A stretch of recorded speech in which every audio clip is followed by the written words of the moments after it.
ಬೆಂಗಳೂರಿನಲ್ಲೊಂದು ಉಂಡು ಹೋದ ಕೊಂಡು ಹೋದ ಕಥೆಯಾಗಿದೆ. ಪರಿಚಯಸ್ಥ ಅಂತ ನಂಬಿದ್ದ ಮಹಿಳೆಗೆ ಪಂಗನಾಮ ಹಾಕೋ ಕೆಲಸ ಆಗಿದೆ.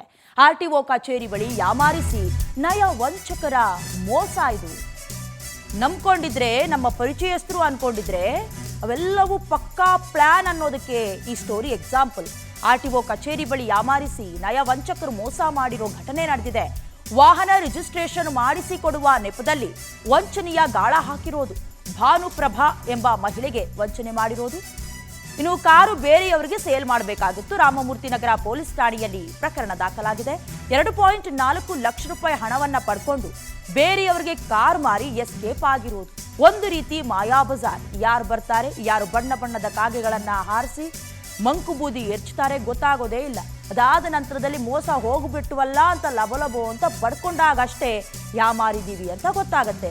ಇದೇನಾಗತ್ತೆ ಅಂತ ಹೇಳಿದ್ರೆ ಪಕ್ಕಾ ಪ್ಲಾನ್ ಮಾಡಿಕೊಂಡು ವಂಚಕರ ಜಾಲ ಕೆಲವರನ್ನ ಟಾರ್ಗೆಟ್ ಮಾಡುವಂತಹ ವಿಚಾರವನ್ನ ದಿನ ಬೆಳಗಾದ್ರೆ ನಾವು ನೋಡ್ತಾ ಇರ್ತೀವಿ. ಆದರೂ ಎಚ್ಚೆತ್ಕೊಳ್ಳೋದಿಲ್ಲ. ಎಲ್ಲೋ ಒಂದು ಕಡೆ ನಮ್ಮ ಕೆಲಸ ಆಗಬೇಕು, ನಮ್ಮ ಕಾರ್ಯ ಸಾಧನೆ ಆಗಬೇಕು. ಹಾಗಾಗಿ ಇದ್ದವರನ್ನ ನಂಬೋದು, ಆಮೇಲೆ ಮೂರ್ನಾಮ ಹಾಕಿಸ್ಕೊಳ್ಳೋದನ್ನ ನಾವು ಗಮನಿಸ್ತಾನೆ ಇದ್ದೀವಿ.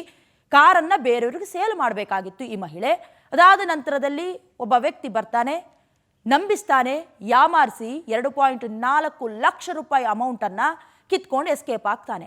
ಒಂದು ರೀತಿ ನಂಬಿ ಉಂಡು ಹೋದ ಕೊಂಡು ಹೋದ ಅನ್ನುವುದಕ್ಕೆ ಇದು ಮತ್ತೊಂದು ಸಾಕ್ಷ್ಯ ವಿಚಾರ. ಹುಷಾರಾಗಿರ್ಬೇಕು. ಎಷ್ಟೇ ಆದರೂ ನೆನ್ನೆ ಮೊನ್ನೆ ಪರಿಚಯಸ್ಥರು ಅಥವಾ ಗೊತ್ತಿರೋರು, ಫ್ರೆಂಡಿಂದ ಗೊತ್ತಿರೋರು ಹೀಗೆಲ್ಲ ಮಾಡಿದ್ರೆ ಯಾಮಾರೋಗ್ತೀರಿ.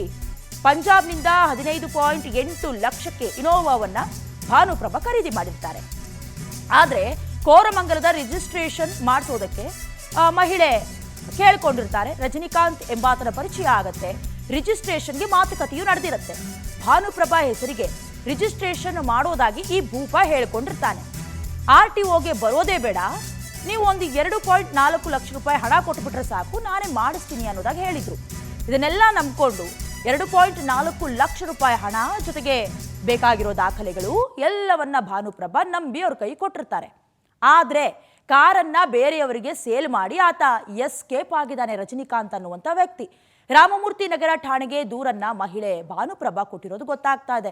ಯಾವ ರೀತಿ ಮೋಸ ಇದು ಅಂತ ಹೇಳಿದ್ರೆ, ಒಂದು ಕಡೆ ದಾಖಲೆಗಳು, ಮತ್ತೊಂದು ಕಡೆ ರಿಜಿಸ್ಟ್ರೇಷನ್ಗೆ ಬೇಕಾಗಿರುವಂಥ ಹಣ, ಜೊತೆಗೆ ಕಾರು, 1 by 1 ಏನೇನು ಕಿತ್ಕೊಳ್ಳೋಕೆ ಸಾಧ್ಯನೋ ಎಲ್ಲವನ್ನ ಕಿತ್ಕೊಂಡು ಬರಿಕೈ ಮಾಡಿ ಮುಂಡಾಯಿಸಿ ಆತಗೆ ಎಸ್ಕೇಪ್ ಆಗಿದ್ದಾನೆ. ಸದ್ಯ ಪೊಲೀಸ್ ಸ್ಟೇಷನ್ನ ಮೊರೆ ಹೋಗಿದ್ದಾರೆ. ಹೀಗೆಲ್ಲ ಆಯಿತು ಅಂತ ತನಿಖೆಯನ್ನು ಆರಂಭಿಸಿಕೊಂಡಿದ್ದಾರೆ. ಕೇವಲ ಒಂದು ರಿಜಿಸ್ಟ್ರೇಷನ್ ಹೋಗಿದ್ರೆ ಏನಾಗ್ತಿತ್ತು, ಅಥವಾ ಒಂದಿಷ್ಟು ಹಣ ಕೊಟ್ಬಿಟ್ರೆ ಸಾಕು ಕೆಲಸ ಈಸಿ ಆಗಿಬಿಡುತ್ತೆ ಅಂತ ಅಂದುಕೊಂಡಿದ್ದ ಮಹಿಳೆಗೆ ಈಗ ಪಂಗನಾಮ ಬಿದ್ದಿದೆ. ನೀವು ಹುಷಾರಾಗಿರಿ.